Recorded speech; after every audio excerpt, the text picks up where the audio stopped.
Now, if you guys can read that, it says how António Moniz won the Nobel Prize for a frontal lobotomy in 1949. So there you got this nice-looking chap with this very stylish hairdo and this very not at all creepy look on his face, who decided that drilling a hole in someone's head, okay, was a good idea. Now that was pretty crazy, right?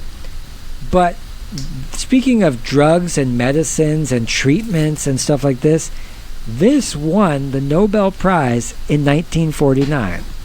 Drilling a hole in somebody's spootin' head. Hey, just a real quick note. Because, like, trepanation is one thing. And that's where they used to do this thing where they would drill a small hole and then just leave it there and leave it open. It was supposedly to let the demons out. And then later scientists came up with backward reasoning for, like, oh, it lets pressure out, or it lets it's good to let air in for some reason into your brain, like, directly, even though that's not a good idea at all. But then to go even further and then remove a piece of your brain, like lobotomy, that's a whole other thing. It's like, now we're on a different level of just like, why are you doing this? And then to the degree that it is still, I think there are still cases where frontal lobotomies are done because they've found that you can pretty much remove someone's personality and they become like a docile, kind of like a Valium wife, like a Betty Ford character, once you take this piece out. Yikes. Yeah, can you imagine? And I think I'll get into this in the article, but it's basically, are we treating them for them, or are we treating them for us? Mm-hmm. Are we, as like, no, well, he used to like scream and annoy everybody and bang, a machete against the wall and defecate everywhere, and now he just sits in a chair and stares out the window and drools all over his lap, and I'd say that's a success, at least for us. It's at least better. It's better for us. It's quieter in here. It doesn't smell as bad as it used to.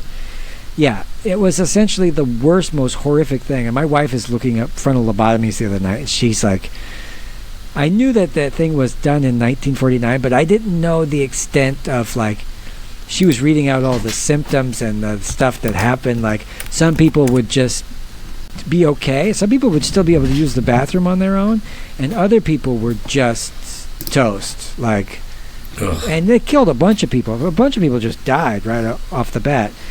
You're drilling a hole into somebody's head. What? Yeah. So this goes along with the last thing we read. So let me just read off a little bit of it, folks, and let me know your comments on things of this nature. If it's too gory or creepy, I don't want to creep you guys out. So, the lobotomy, the brainchild of António Egas Moniz, and enthusiastically championed by Walter Freeman, won the Nobel Prize in 1949. This, despite its quote-unquote success being measured by such lofty standards as the patient's ability to sit quietly in a corner devoid of any personality, but mercifully free of the burden of complex thought. One might argue that a well-placed blow to the head could achieve similar results, though perhaps with less fanfare and certainly without the Nobel Prize. Moniz introduced the prefrontal lobotomy, later called the lobotomy, in 1936 as a surgical treatment for mental illness, particularly schizophrenia. At the time, there was no effective treatment for severe mental illnesses. The lobotomy was seen to be as a breakthrough that could make life more bearable for patients and their families. The procedure gained popularity in countries with over 10,000 lobotomies performed in the United States by the time Moniz received the Nobel Prize. However, the treatment was highly controversial even then. The American Medical Association warned about its risks in 1941. Many patients suffered from severe consequences, including death or permanent harm.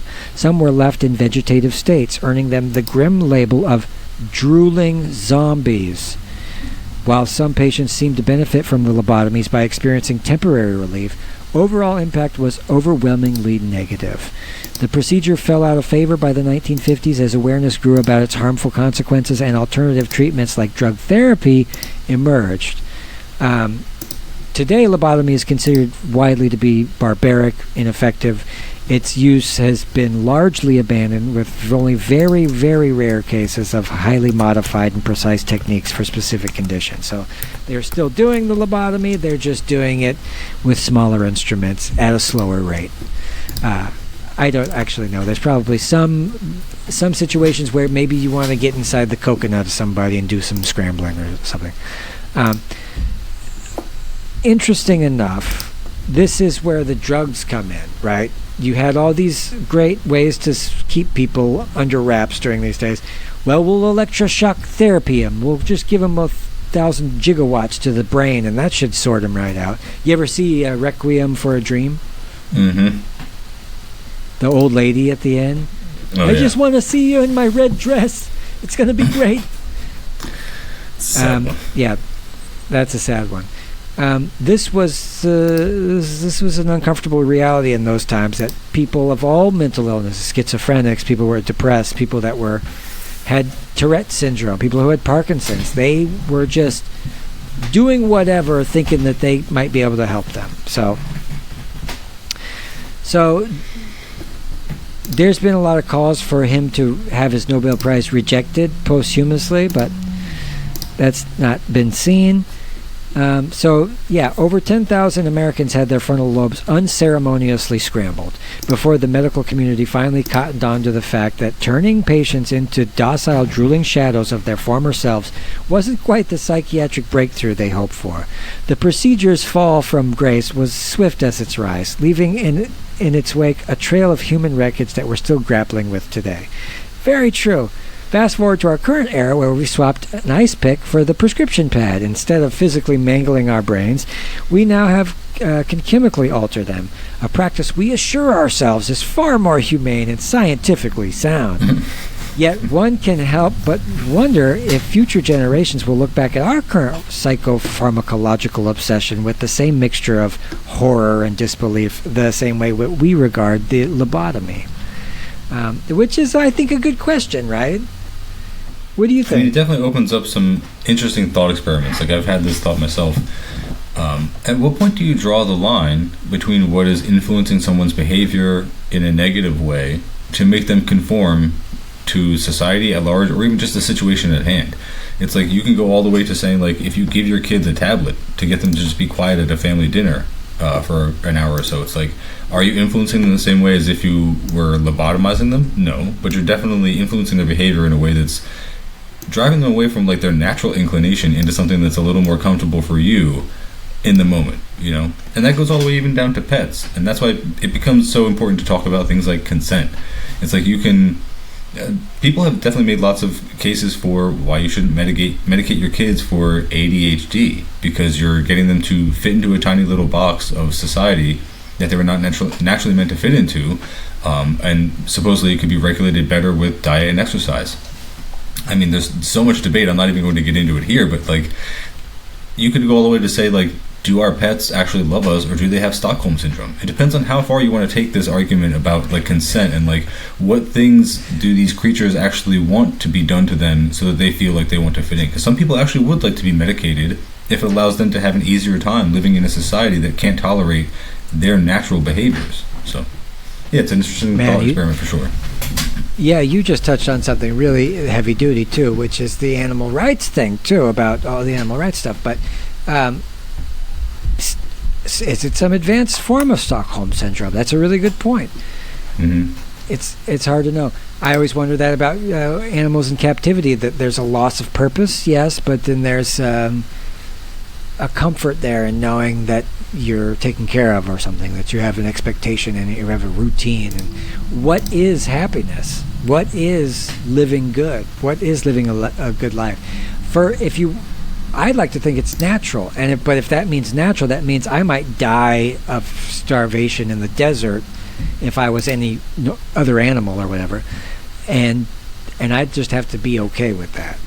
But we're humans, we're smart, we always want to find a way around those ugly truths, like, oh, you're gonna die face down in a pile of your own vomit, and there's nothing you can do about it. No, I'll just invent a pill or whatever, or no, you're gonna die of kidney failure. Oh, but I'll make a new kidney out of stem cells and blah.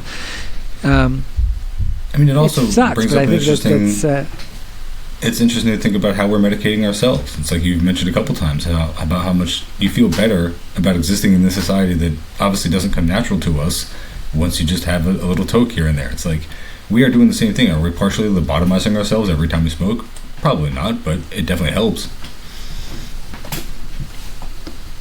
Symbolically, maybe, yeah.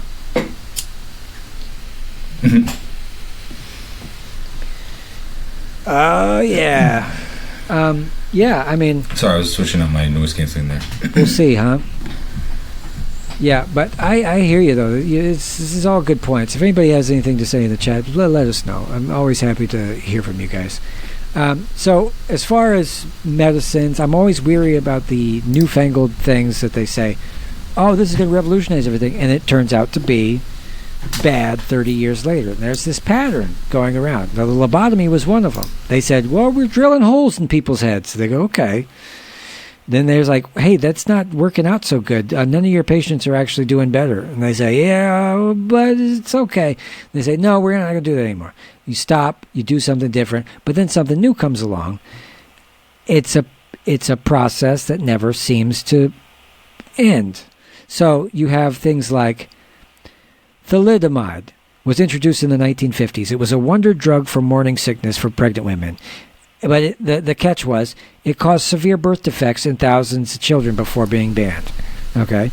Then you had radium, which it was hailed as a miracle cure for everything from toothpaste to drinking water, later discovered to be, who knew, highly radioactive and carcinogenic. Same with asbestos. I don't know what they were thinking. Widely used in construction for fire-resistant properties, it was later found to cause serious respiratory diseases and cancer. Okay, cigarettes, lead paint, DDT, mercury-based medicines, and trans fats. There was even a time when artificial trans fats were promoted as a healthy alternative. So we always have some newfangled technology where we're so excited. But I'm just saying, folks, take it easy, slow down, see about the long-term effects. So I'll read on. It says, we've become a society all too eager to medicate away our problems, real or imagined. Feeling sad? There's a pill for that. Can't focus? Here's a prescription. Anxious about the state of the world? Surely a little chemical adjustment will set you right. Never mind addressing the underlying societal issues or personal circumstances that might be at the root of these problems. Why bother when we could just simply alter the brain chemistry? The lobotomy serves as a stark reminder of the dangers inherent in embracing new technologies or medical procedures that promise quick fixes to complex problems.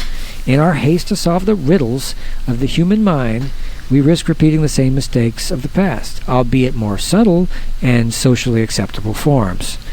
And I just think that there's a correlation there, because I just talked to the guy about the SSRI, antidepressants, stuff like that. And he had me going. I really think that it's like you said. Are we treating these kids because we care about them, or are we trying to cram them into boxes, right? Mm-hmm. Yeah. No, it's definitely something to think about. Yeah. There's a lot of correlations, I think, with the antidepressants and the lobotomy.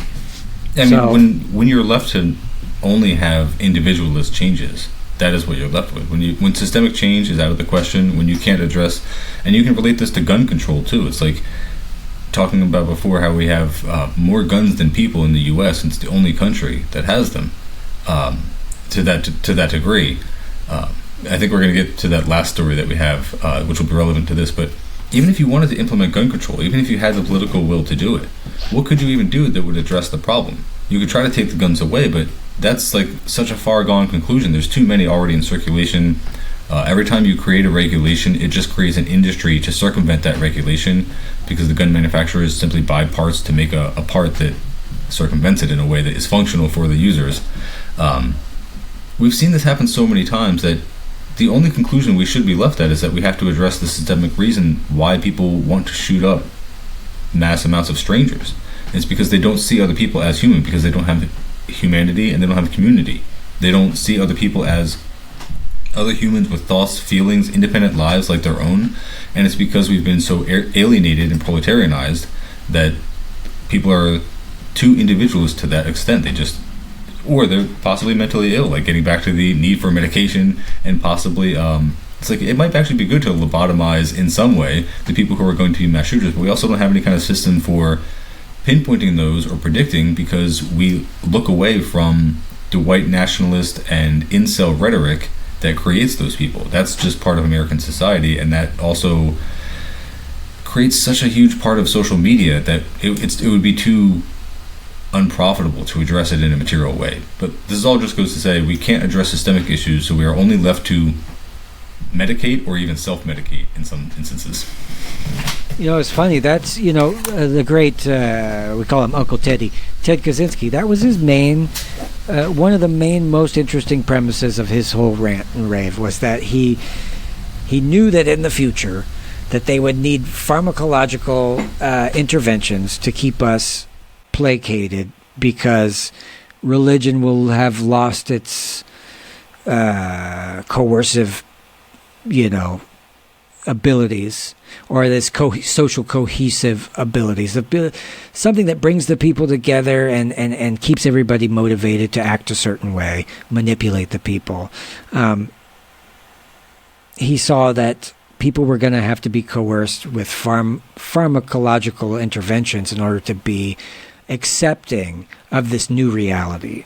And that's sort of what's happening. I mean, it's not so far off. He also had other predictions that was saying how we're ruining the earth and stuff. And now it went from Ted Kaczynski's mouth all the way to the regular establishment talking seriously, even the capitalists talking about climate change. So